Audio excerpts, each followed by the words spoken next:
A recent situation has occurred that has me quite vexed. You see, the president seems to have shut off all asylum processes for anyone seeking a safe life for themselves or their families, except for white people from South Africa. Salutations, fellow nerds. I'm Rick Y, and today is May 19th, 2025. The recent acceptance of the refugees, if you can call them that, from South Africa has arrived, and many in and out of the media saw this as a little odd given the administration's stance when it comes to places that Donald Trump has historically called shithole countries. That was a reported remark that he made about Haiti and even El Salvador, if you can believe it. I know. They'll turn out to be a decent place once you let them launder your innocent residents through a terrorist prison. Who knew? But the problem is that there are so many damn examples of this being just a cacophony of Clydesdale caca. There is a common denominator here, and it seems to favor the melaninly challenged. First, I need to warn you that I need to play a video of his comments and justifications so that we're all on the same luxury palace in the sky that was given to the Air Force. It isn't because I want you to hear his droning canker cavity for any length of time. It's for posterity. It's only 42 seconds. And here we go. If I see people in distress, I don't care what color, what they look like, what anything, their size, their height, their eyes, I don't care. But I think that from all evidence, the farmers in South Africa are being treated brutally. And it's been reported, and nobody wants to cover it. But they happen to be white, and if they were black, I'd do the exact same thing. And we treat people very well when we see there's a genocide going on. So if it's a genocide, that's terrible, and I happen to believe it could very well be. So we've made a home, and we'll make a home for other people that are treated badly, no matter what their color. Fascinating, truly, because on his very first day in office, January 20th inauguration, Trump issued an executive order suspending the U.S. asylum system, citing an invasion at the southern border. This action halted asylum processing for individuals entering the United States. While that was primarily utilized for the southern border specifically, it also halted the process for innumerable people from all over the world because it didn't specify Central or South Americans. Asylum seekers from countries like Russia, Eritrea, and Afghanistan were affected, with some being expelled to third countries such as Costa Rica and Panama. They also directed immigration judges to deny asylum hearings for applicants whose cases were deemed unlikely to succeed. This policy allowed judges to dismiss cases without a hearing based solely on the information provided in the asylum application. And as I'm recording this, my news alerts are actively telling me that the Supreme Court has allowed the administration to halt the protected status of 350,000 Venezuelans and exposes them for deportation. On top of that, the CBP-1 mobile app, which allowed migrants to schedule asylum appointments at U.S. ports of entry, was completely terminated. This abrupt shutdown left many asylum seekers without a mechanism to legally present their claims, effectively barring them from accessing the asylum process. The first day slew of executive orders contained EO 14161, which expanded the travel ban to include citizens from 43 countries, many of which are predominantly non-white nations. The order imposed full entry bans, partial restrictions, or heightened scrutiny on applicants from those countries, further limiting access to asylum and other forms of legal entry to the United States. The administration also suspended the USRAP, halting both pending and future refugee entries.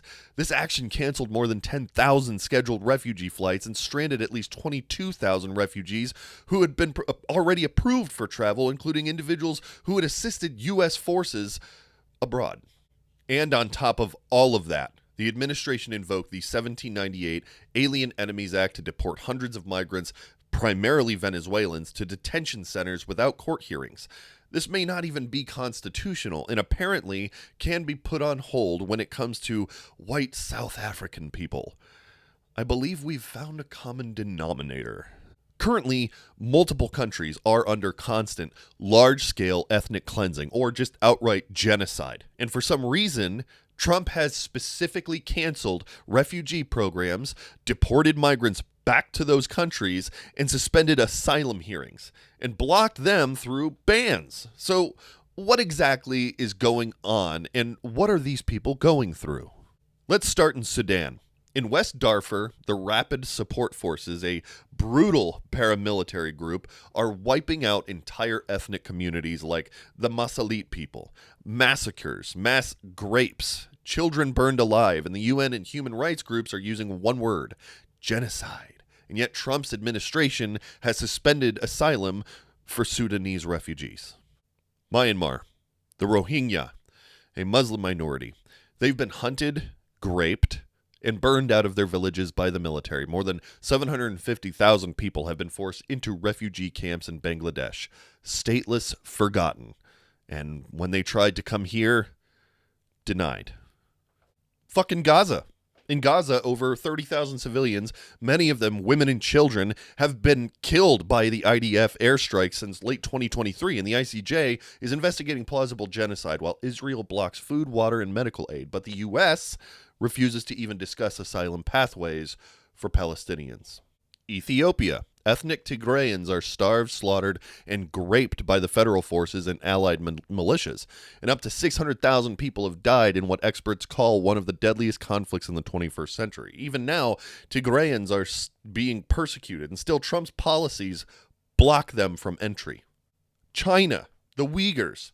Imprisoned, sterilized, mosques destroyed, cultures erased, over 1 million people detained. This is textbook genocide. Still no asylum. And even in Syria, after the fall of Assad, the Alawites face sectarian backlash and possible ethnic retribution from radical Sunni groups, yet even they aren't prioritized. No calls to fast-track asylum for them. These are legitimately terrible conditions for people. There's no ambiguity in the violent and politically fraught environments these people are all coming from. And yet, Trump found it in his heart to fast-track white South Africans. Why? Well, let's steelman it so we can approach it in the best faith that the conversation can demand. Because the best way to show hypocrisy is to understand the logic that they're trying to hide behind. Violent crime in South Africa is high. White farmers, especially in rural areas, are victims of violent attacks, murder, robbery, rape. But Trump's allies claim these are racially motivated attacks against white landowners.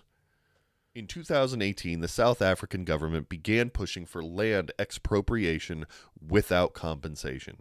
Trump supporters see that as racial persecution and state-backed land theft.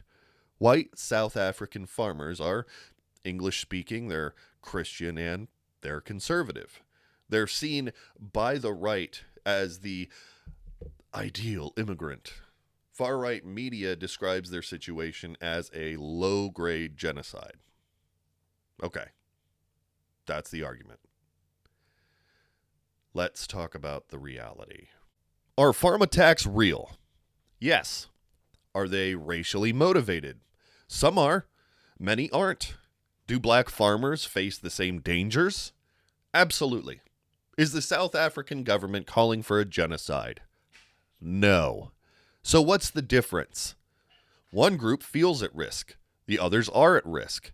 One group is white, Western, and Christian. The others are black, brown, Muslim, or inconvenient. This isn't about danger. It's about who we choose to see as victims. And if that doesn't disturb you, it should. Anyway, I appreciate you hanging in there with me. I just got on TikTok because I'm trying to stay chronically risen and 100 fam, no cap, and all that jazz. What have I done? Over there, I do quick shorts and breaking news updates. But if you enjoy the long form, deep dives, consider liking and subscribing here on my YouTube. Y'all come back now. You hear?